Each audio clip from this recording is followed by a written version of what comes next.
இங்க ஏதோ இருக்கே. வாவ், ரகசிய பொக்கிஷம் போல இருக்கு.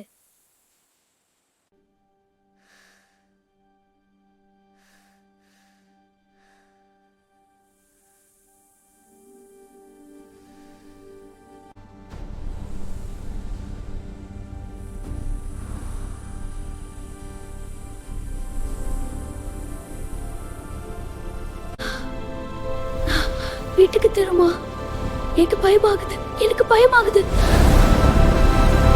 இது என்ன அனுபவம்? எனக்கு பயமா இருக்கு. தாத்தா, பயம் வந்தா சக்தி குறையும் பையா, நீ பயப்படாதே. நான் பயப்பட மாட்டேன்.